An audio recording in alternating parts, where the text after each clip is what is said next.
Hi everybody, Dan Illman, Mike Beer, the DRF race of the day for Friday, December the 22nd, race number 7 at Gulfstream Park. Let's throw up the field for this high-level allowance race with a $62,500 claiming option. We're going 1 mile on the dirt. Race number 7 at Gulfstream offers a field of 8, and perhaps the most intriguing entrant, Mike, is Todd Pletcher's number 4, Dynamic One. And of course, we remember Dynamic One. You remember him very well. You loved him in the Wood Memorial in 2021, and you got pipped by another Pletcher long shot. Where's this guy been? Yeah, it's a long layoff for this horse since we last saw him in a Grade 1. He's the best horse in this race, Dan. It's a very long layoff, though. It's also a one-turn mile. It's probably a little bit short of what he really wants. We haven't seen him since the Breeders' Cup Classic of 2020, actually since the Jockey Club Gold Cup of 2022, when he ran to Olympiad and finished second to Flightline in that year's Breeders' Cup Classic. He is a one-run closer. He might get some pace. Let's throw up the Timeform US pace projector. Little surprised this pace projector didn't come up red fast pace, Mike, because the 1 and the 7, they are both confirmed front runners. I suppose there's a chance that they hook up in this race, Dan. I guess we'll see how it all plays out. I personally, maybe you disagree. It sounds like you might disagree. I think the 1's faster, but I guess we'll see how it plays out. Well, the 7 was up close to kind of moderate fractions last time out, and the 1 stretching out off the layoff and should show some fresh speed. I think the 1 will eventually make the lead, but I have a feeling Boca Boy may push him a little bit. Could set things up for stalkers and closers. Let's start things off with the 1 picking up pennies, who was real good at this time last year, Mike. He had won 3 races in a row, and then he was thrown into stakes competition in 2 of his last 3 starts before going on the layoff. Now, I was a little disappointed with his lost 2 starts back against $35,000 starter allowance, but he just threw the other 2 races out. Look at the horses he was in against. Dorse was in razor sharp form in the Grade 3 Hooper. Last time out, he was in against Dean Delivers, who came back to win the Grade 3 Smile Sprint with a 99 by, then was 3rd in the Vanderbilt at the Spot. Yeah, I think it's fair to give him a pass for those 2 performances. Everything else he's done basically is pretty good. And just the fact that he's sort of worked his way up from, the claiming ranks all the way up into races like this. And he's just real solid in these kinds of races. It's all about the layoff here. And I guess also about the pace. If he does get pushed by that horse to his outside, it could work against him. I like his form, though, Dan. I like this spot for him. I also like the fact that if you use your formulator PPs, look up Saffie Joseph with horses like this off of this kind of a layoff and this kind of a race, big numbers.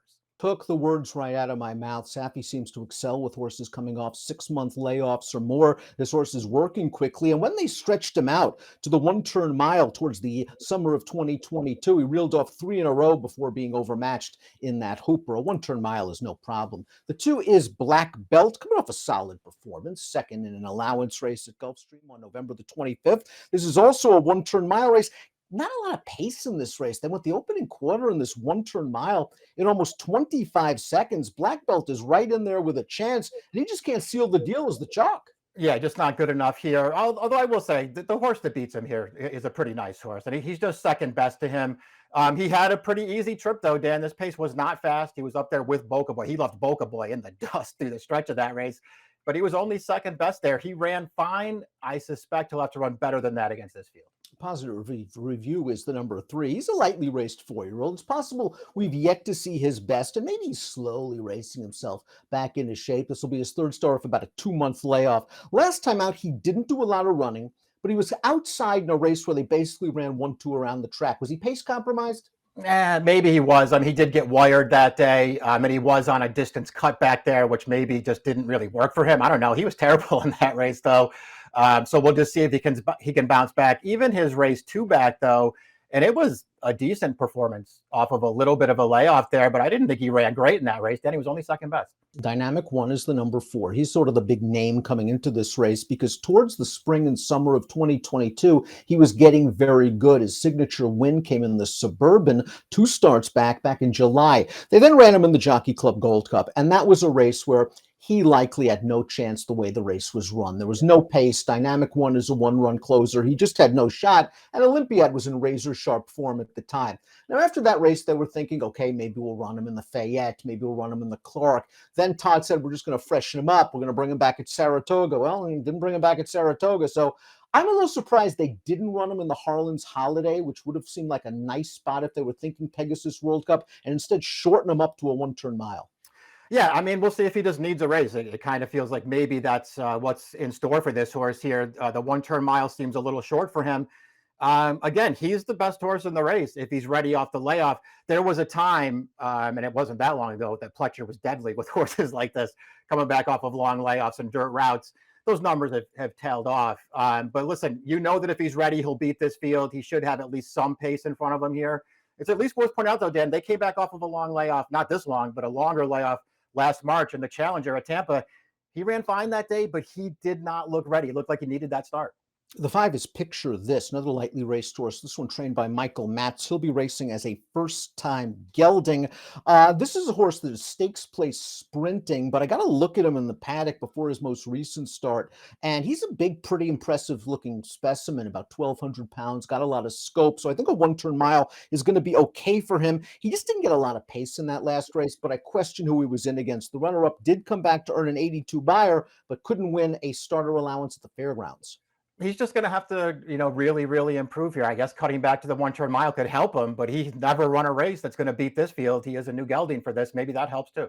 Slim Slow Slider, if you take out that race against Stakebred Stakes competition 2 starts back, nothing but consistent on the board in the other 4 races, including this effort last time out. Now, this is a $25,000 starter going the 1 turn mile, and this was a race that featured some pace, and he was actually up close to it, Mike. He just can't get to this favorite in the stretch. Misha's just a better horse than he is. Yeah, that's true. That was also the case, I thought, back when he ran against Positive Review in that short field. Only 4 horses in there. The pace wasn't fast. It was over this distance in this track, and he just wasn't good enough. He ran fine in there.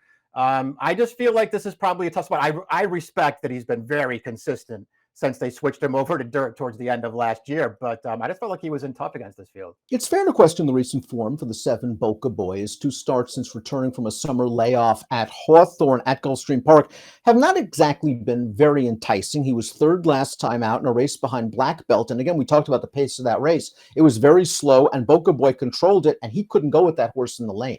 Yeah, I just didn't like that performance from him. I mean, fair to say, though, as you were pointing out at the Open, Dan, I mean, he'll probably be part of this pace because prior to that, he was just showing sprint speed in most of his races. So if this pace is faster, maybe they just feel like their only chance to win is to try to make the lead here. I just don't like his last couple of races enough to want to bet him in here. Pace should be solid for the 8, Cook Creek, a horse making his 3rd start as a gelding and his 3rd off of a short layoff. He's been facing some pretty good competition in allowance races in Kentucky, but what I like most, and maybe you might disagree with me on this, I like him cutting back to a 1 turn mile. I think it's really going to work out for him. We haven't seen him run this short since all the way back in early 22, where he ran a pretty good 3rd in the Jerome. Yeah, I mean, I feel the exact same way about him you do. He's fine going longer, and he certainly got the pedigree to go those, 8.5, 9 furlong distances. But I like him cutting back for this race. I like that he has tactical speed too, because if this pace does get fast, it's not going to compromise him. But if it's not fast, he's going to be right up close. I think the cutback could help him. Hasn't won a race in a long time. I don't like that about him, but he's been holding his own against some good horses. Yeah, he's on a 13-race losing streak, as Mike mentioned. But again, as the figures are there, he's been facing good competition. It's not like he's some one-run closer that's going to come from the back of the pack. Jerry O'Dwyer, very capable trainer, but often overlooked at the windows. Before we get to our top selections, please click the subscribe button for the Daily Racing Form YouTube channel for the latest DRF videos. Let's take a look at our top picks. Friday race of the day, you're going with Cook Creek. We have the same trifecta, different order, but this horse seems to be a little bit dirtied up. I just like the spot that they found for him here. We'll see if cutting back to the 1 turn mile actually does help him. I think it's going to. I'll take my chances with him. I put your horse second. I think picking up pennies is going to be pretty tough in here. Like you, I think he might be slightly faster than the 7. I'm hoping that Boca Boy leaves him alone just a little bit because he might need a little bit of a breather in his first start off of a long layoff, and I'll see what picking up pennies can do. I liked his previous form. 8142 for Mike, 1482 for me. It's our Friday DRF race of the day. It's the 7th at Gulfstream Park. Best of luck.